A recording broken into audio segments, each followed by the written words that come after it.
欢迎来到星星频道，请点击订阅并关注，获取最新资讯。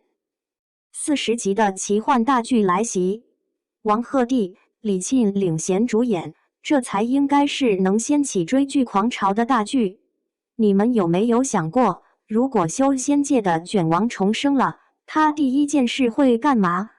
是立马去找仇家报仇，还是抓紧时间修炼，把失去的都夺回来？《爱咸鱼飞升》里的宋钱基告诉你，都不是。这位前世拼到化神境界，最后却遭背叛含恨而终的大佬，重生后的最大愿望，居然是安安静静种地。对，你没听错，就是种地，扛起锄头，守着一亩三分田，什么仙门招揽、三圣收徒，甚至前世的挚爱情缘，全都一刀两断。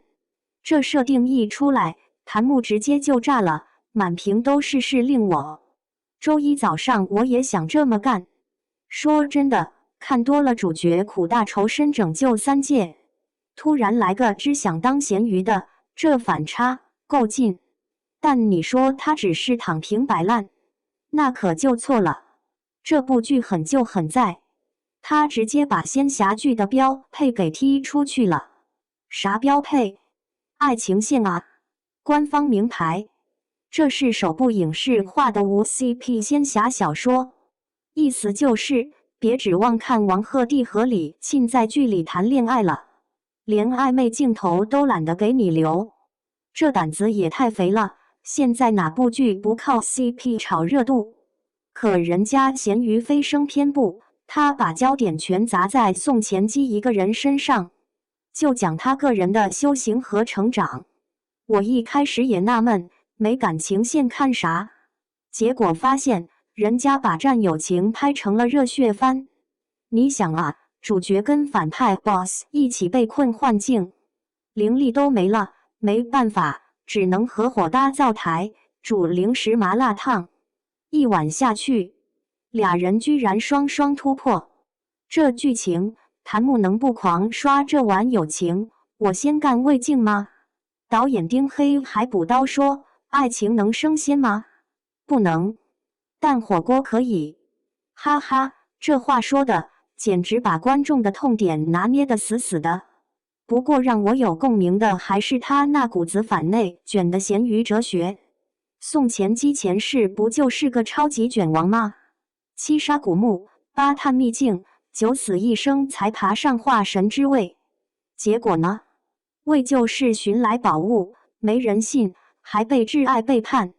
这像不像咱们现实中拼命加班干活，最后功劳全是别人的？所以重生后，他彻底看开了。别人在秘境里拼死夺宝，他躲在边缘摸鱼，还理直气壮，命比法宝值钱。他开发科学种田法，研究自动炼丹炉，甚至把对手送来的毒草炼成爆款丹药。这哪是修仙，这分明是搞农业科技创新啊！有意思的就在这里，你越想躺平，机缘越追着你跑。他种的土豆长成了灵芝，随手救的路人是阵法大师，连躲清静的菜园子都成了宗门秘境入口。这种无心插柳柳成荫的感觉，让很多网友直呼宋钱基的菜园子就是我的精神桃花源。他好像在说，别卷了，有时候你放轻松，该来的反而都会来。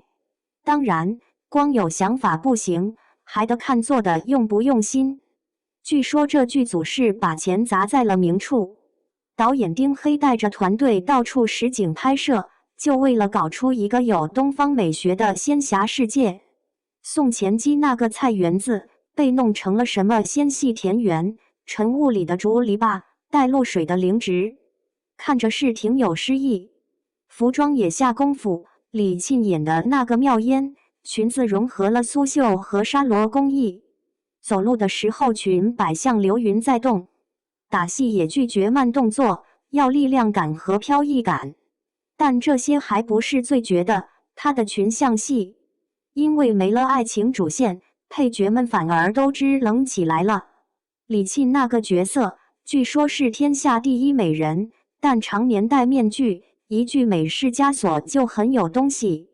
还有个叫魏平的角色，本来是去刺杀男主的刺客，结果阴差阳错成了男主的管家，最后还反水保护男主。甚至反派孟和泽黑化的过程也铺垫得有层次，让人恨不起来。